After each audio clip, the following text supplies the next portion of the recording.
Hello YouTube and good evening. The site that you are looking at, there was 5 acres. I'm in the South Park neighborhood. This used to be where a Section 8 low-income housing used to be at years ago, Clyburn Manor. And I'm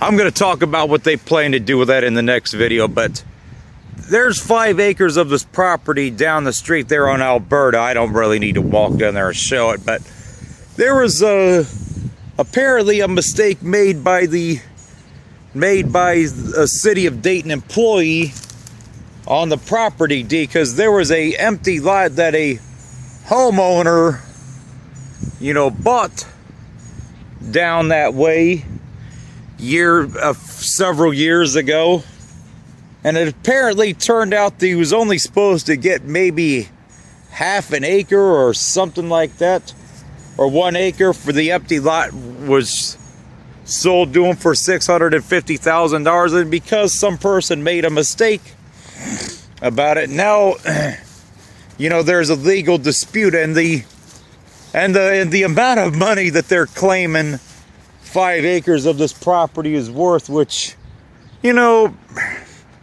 say call it whatever you want. You guys aren't gonna believe this number. $342,000 for 5 acres. Now, there is not a place in the city of Dayton, I don't care what anybody says, that is worth that much. Hell, you can go out to places like Beaver Creek, Springboro, or Vandalia and get 5 acres for less than that. And so this is also the area where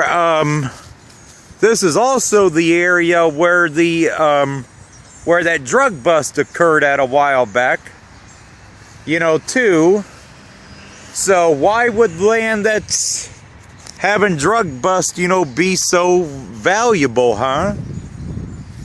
And despite all the efforts, they made to clean this up, this still has problems, because a few months ago, South Park is better than it used to be, but I'm not convinced the area's completely cleaned up. They had some car break-ins a while back, and I heard from a good source of information of a person who's a businessman in the area that the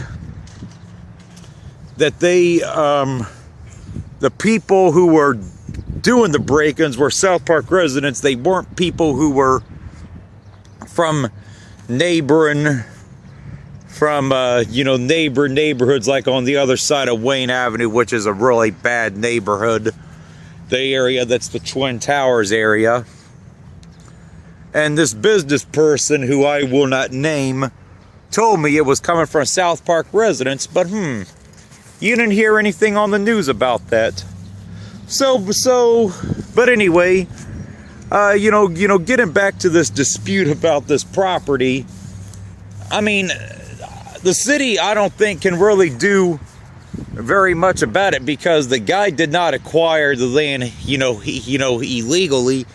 He didn't do nothing wrong, and he didn't do anything wrong, and it was a gaffe by some city of Dayton employee. And so, and the article mentioned, he's not going to sell this land without, without being paid a pretty significant amount of money, which he shouldn't, because, the city of Dayton, frivolously blows money on all kinds of stupid crap, in general, on all kinds of stupid crap in general. So, what, if one of their stupid employees makes a mistake, boo-hoo, if I was this guy, I would not even negotiate to sell this land at all. I would just hang on to it. But let me know what you guys think. I'm gonna post an article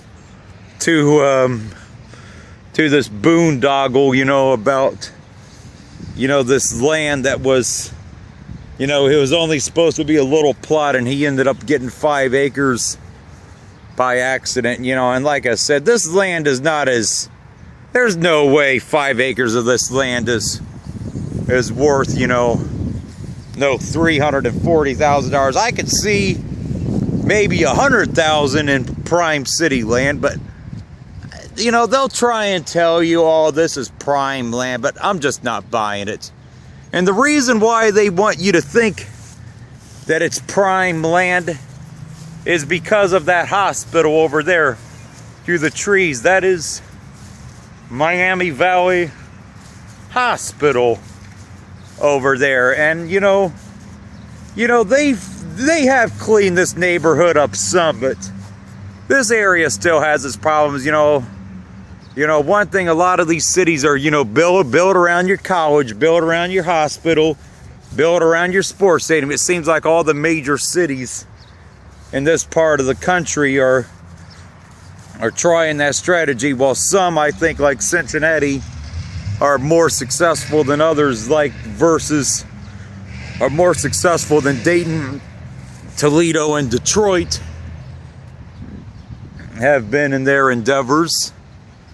But, let me know what you guys think, and I would be curious to hear from anybody who's a lawyer who actually deals with this kind of stuff. I mean, I don't think the city can actually wrestle this property away from this guy legally, because it was their Gaffe, whoever the employee, was. But that's it for this one. I'm going to start a new one here.